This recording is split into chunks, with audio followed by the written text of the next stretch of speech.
Senator Clays and Senator Titus. And with that then, excuse me, is that correct? Okay, we have Senator Clays on WebEx. Thank you for joining us. Do we have any requests for bill introductions from committee members? Any from those in the committee meeting room? All right, well, we will then open up our first hearing on a bill this session in Senate Judiciary Committee, and we will open the hearing on Senate Bill 30, requiring the Secretary of Labor to conduct a state and national criminal history record check on employees who have access to federal tax information received directly from the Internal Revenue Service. So as is our usual practice, we will invite the reviser, Natalie Scott, for a bill brief. Thank you, Ms. Scott. Thank you, Madam Chair. Good morning, committee. Senate Bill 30 requires the Secretary of Labor to conduct a state and national criminal history record check on those employees who have access to tax information that comes directly from the IRS. Section 1 amends KSA 224714. This is the statute that provides a list of what type of criminal history record information is available to agencies depending on what type of criminal history record check is being conducted. Subsection B5 is what we're amending here to add that the Secretary of Labor would be able to receive information about adult convictions, adult non-convictions, adult diversions, and juvenile adjudications for employees as defined in the next statute. We're adding a definition there.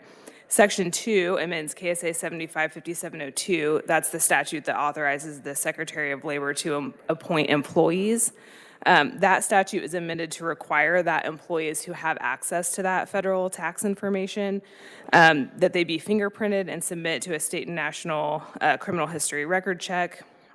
And then we also add a definition of an employee to mean a person who has applied for employment or is currently employed with the Secretary of Labor and who already has access or will be granted access to that tax information. And I can take any questions. Thank you, Ms. Scott. Those following along online who are watching committee might have questions regarding juvenile records, expunged records. Would this bill permit disclosure of that information that's not already required to be disclosed by law? So this isn't opening up, or is it, records of expungement and juvenile records that aren't already required to be shared in these circumstances under current law? Sure, thank you, Madam Chair. It does open it up a little bit because right now the Secretary of Labor is not able to conduct a background check on these individuals.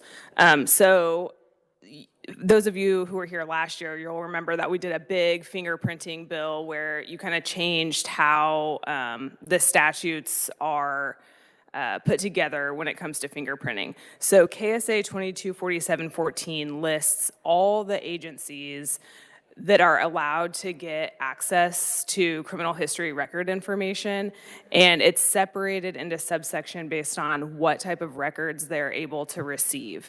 So the Secretary of Labor for this purpose is being added into the subsection that would allow for adult convictions, adult non-convictions, adult diversions, and juvenile adjudications. So there are some juvenile records that would be in there, but those are the types of criminal history record data that they'd be allowed to see.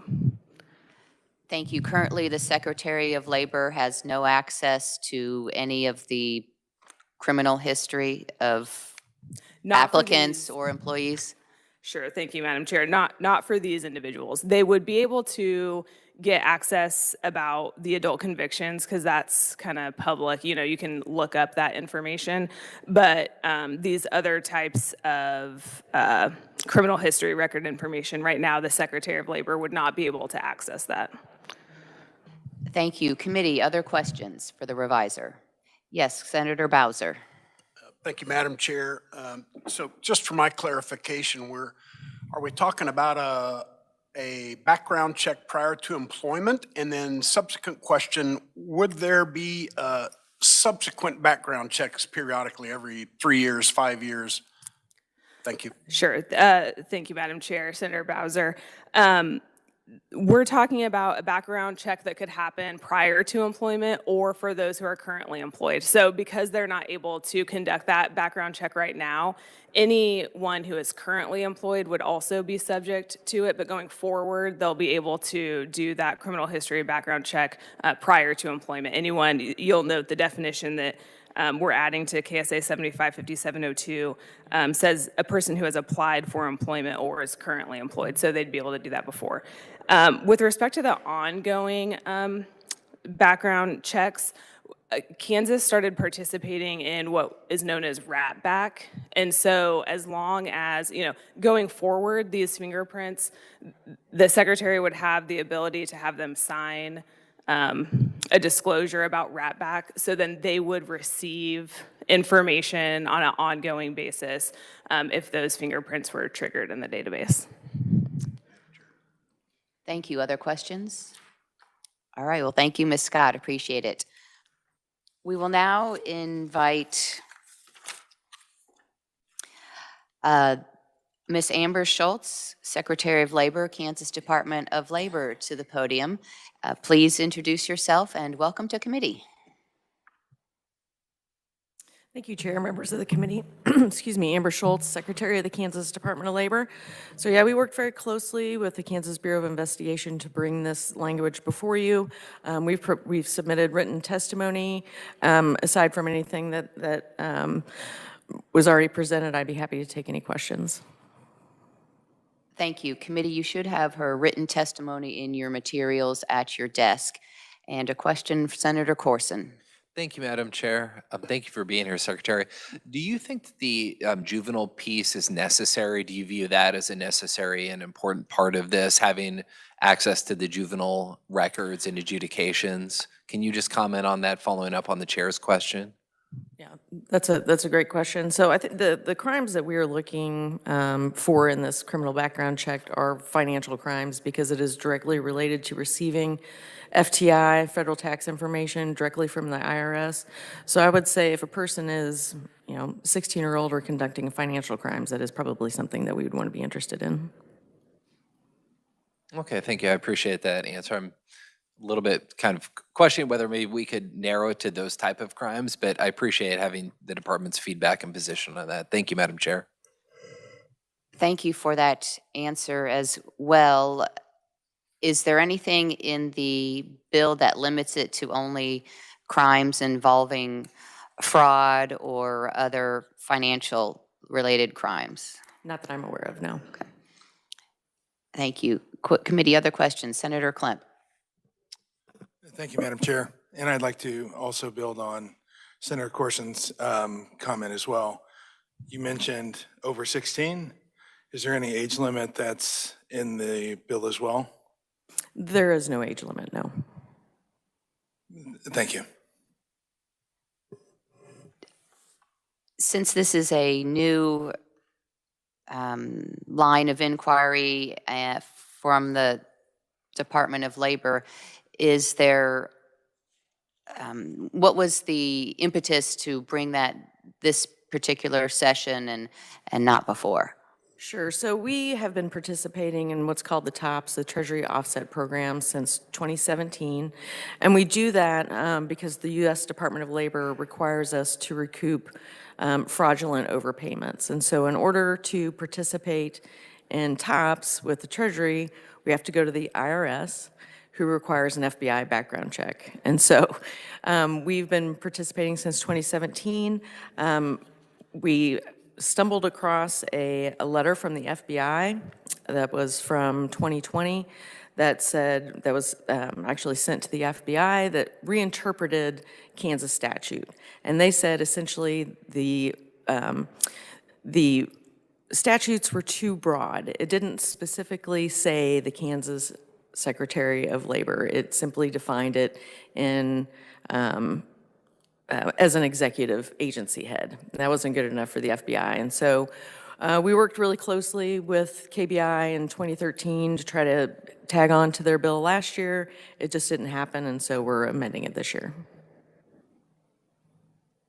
there was a huge fingerprint kind of over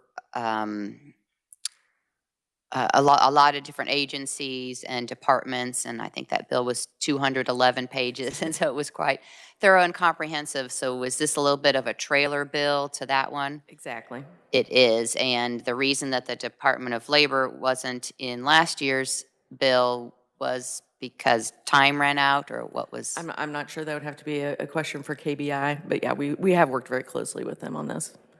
Okay, and would the Department of Labor be interested if committee was looking at perhaps narrowing the scope of the background check in the bill? Would that be a problem for the department? I would not have any issue with it at all.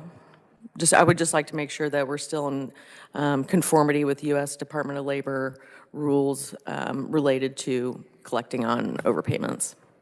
All right, thank you. And the big requirement seems to be that the Secretary of Labor be specifically named. Yes. And we do have that on page 3 of the bill at line 9, specifically named. So, well, great, thank you. Any other questions from the committee? Anyone on WebEx questions? Not seeing any. Well, thank you very much, Madam Secretary, for coming to committee today. Really appreciate your testimony and answering questions. Thank you very much. Thank you. Next, we will hear from Bob Stewart, Executive Director, Kansas Bureau of Investigation. Please introduce yourself and welcome to committee.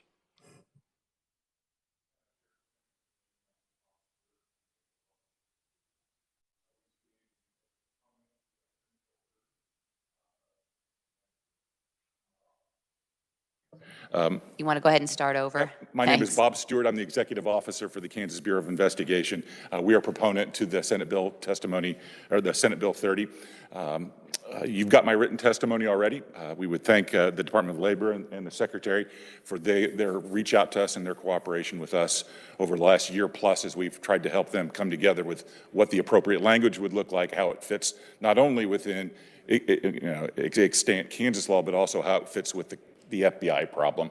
As you all are aware, those from the committee last year, that large bill was the first part of that. This is another piece, and I believe we'll probably have a couple more pieces before the session is up that will be trailer bills, adding in agencies or fixing more language so that we can continue to have that gateway open to the FBI. We can certainly have always been able to get Kansas fingerprint background record checks through your authority, but we can't have access to those other states without making sure we're complying with what the FBI wants. They're the gatekeeper for all the other states. So that's why this is somewhat difficult, and we're reliant upon our federal partners when we're dealing with this. But thank you for your consideration of this bill, and I would ask that you pass it on to the full legislature. And I'll stand for questions. Thank you. Committee questions. Senator Bowser.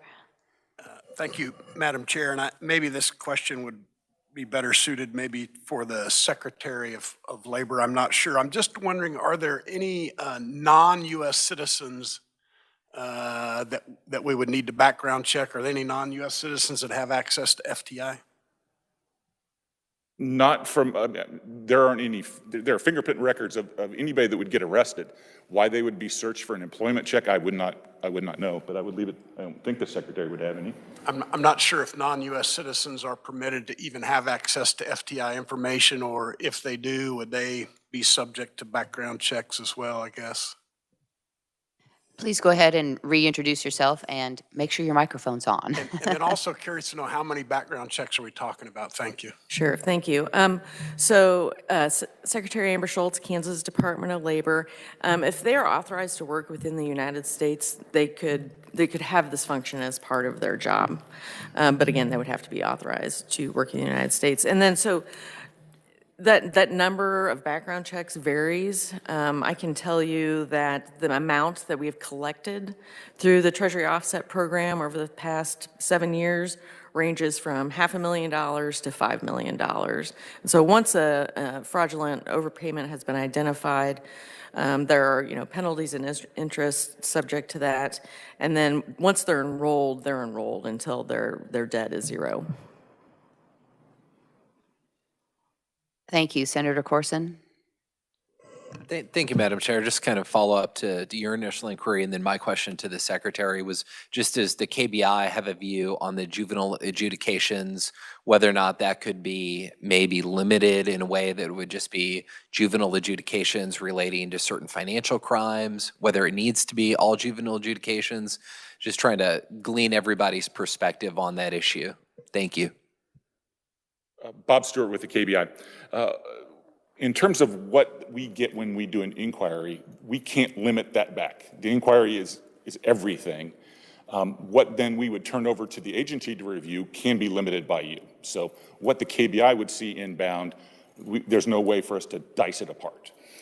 It would be difficult for us to turn around and dice that apart for every agency depending on what they had to do, but it's conceivable that it could be done.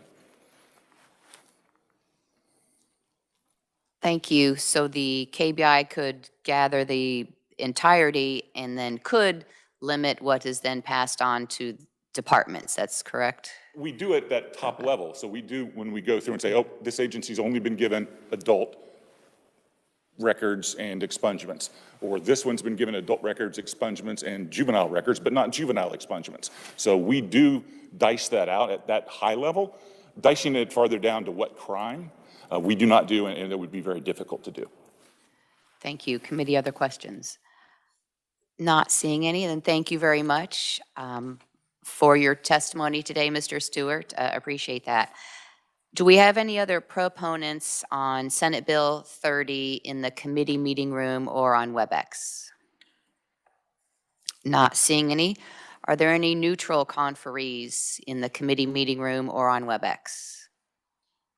Not seeing any. Do we have any opponent conferees wishing to testify in the committee meeting room or on WebEx? Not seeing any. Then with that, we will close the hearing on Senate Bill 30. Committee, that is our agenda for today. We will be meeting tomorrow as well, and we will have a bill hearing. So make sure you check the agenda for tomorrow, and we'll be looking forward to the conversation on that. And if there's nothing further, then we are adjourned.